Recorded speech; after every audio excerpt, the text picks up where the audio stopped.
और चलिए इस बीच सीधे रुख करेंगे बीजेपी की प्रेस कॉन्फ्रेंस का। और इस मौके पर करना, मैं देख रहा हूँ लगातार कि सरकार व्हाट्सएप पे कॉलेज खोल रही है, कुछ और भी इस तरीके के फैसले कर रही है। तो कुल मिलाकर एक कम्युनिटी को और ख़ास तौर पे जो विधायक हैं उनको साधने का एक प्रयास उनका इसमें दिखता है साफ तौर पे।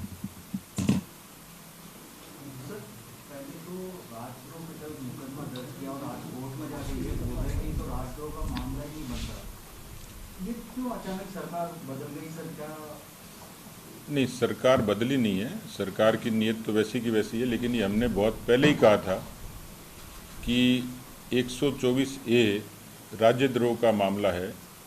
और अंग्रेज़ों के टाइम 1870 में जब ये कानून था, यही कानून गांधी जी पे लागू हुआ था। यही कानून एक पत्रिका में लेख लिखने के लिए लोकमान्य बाल गंगाधर तिलक पर लगा था।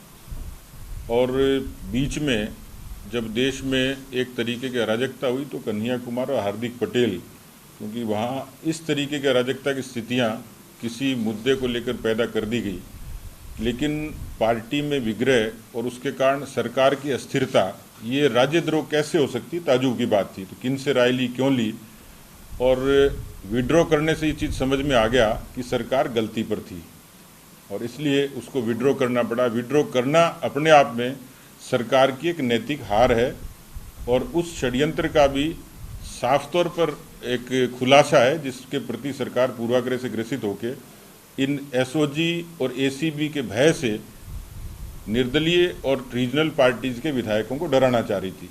उसमें सफल भी हुई, लेकिन इस बात से साबित हो गया कि सरकार, मुख्यमंत्री अपनी कुर्सी बचाने के लिए एसओजी और एसीबी को, राजस्थान की पुलिस को इंस्ट्रूमेंट की तरह उपयोग कर रही है। ऐसा भी कांग्रेस महासचिव प्रियंका गांधी ने वक्तव्य जारी किया है कि भगवान राम का एक कार्यक्रम राष्ट्रीय एकता, बंधुत्व और सांस्कृतिक समागम का कार्यक्रम है। उनका राम सभी के हैं, सभी के भी है, वाल्मीकि के। बहुत अच्छी बात है कि भगवान राम के प्रति नेहरू गांधी खानदान की और कांग्रेस पार्टी की निष्ठा इतनी प्रबल हो जाए तो मुझसे ज़्यादा और हमसे ज़्यादा खुशी किसी को नहीं होगी। क्योंकि ये यदि पुराने हलफनामों को देख लें कि राम सेतु के मामले में इन्हीं के कपिल सिब्बल साहब ने ये हलफनामा दिया था कि राम का कोई अस्तित्व नहीं था, ये काल्पनिक पात्र थे। तो यदि प्रियंका गांधी जी, अशोक गहलोत जी राम को काल्पनिक पात्र से आगे मानते हैं, वास्तविक पात्र मानते हैं, तो हमारे लिए इससे बड़ी खुशी की बात नहीं। इतना बड़ा हृदय परिवर्तन हो जाए तो मुझे लगता है कि देश राम राज्य की तरफ जा रहा है।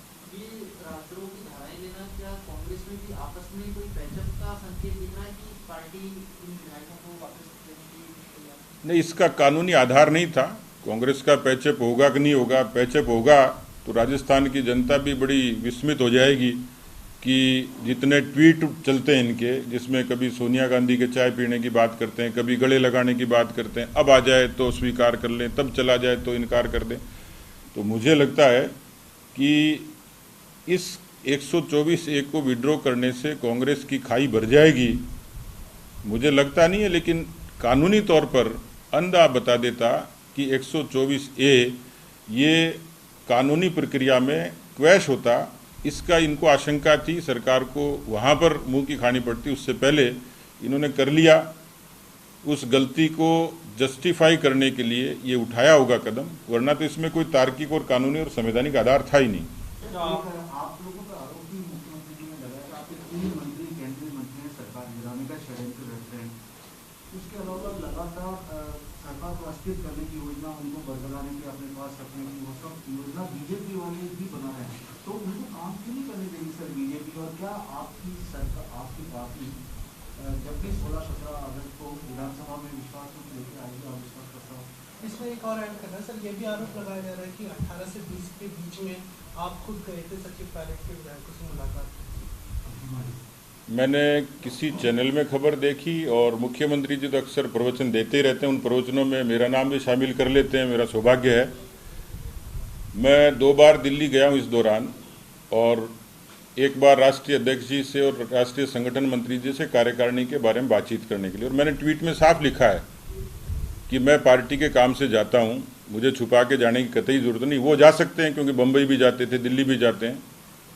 अब वो खुद दिल्ली ज़्यादा जाते थे, इसलिए उनको लगता है दूसरे लोग क्यों जा रहे हैं। तो दिल्ली जाना कोई सरकार गिराना जरूरी थोड़ी दिल्ली जाने वाला है। ऐसे तो हमारे चौथमल कई बार जाता है कार्यकर्ता, दिल्ली बहुत जाता है रोडवेज में बैठ के, तो वो सरकार गिराने थोड़ी जा रहा है। तो दिल्ली जाना, और पार्टी का अध्यक्ष हूँ, उसके संगठन के खूब सारे काम होते, तो मैं इनसे पूछ के जाऊँगा क्या दिल्ली क्यों गया हूँ।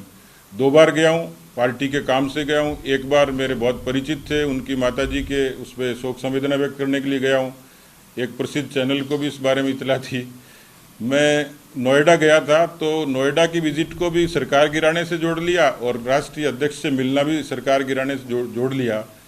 तो मुझे लगता है कि इस तरीके की इनसिक्योरिटी इतने परिपक्व राजनेता में है, तो इसका मतलब जो डर गया सो मर गया।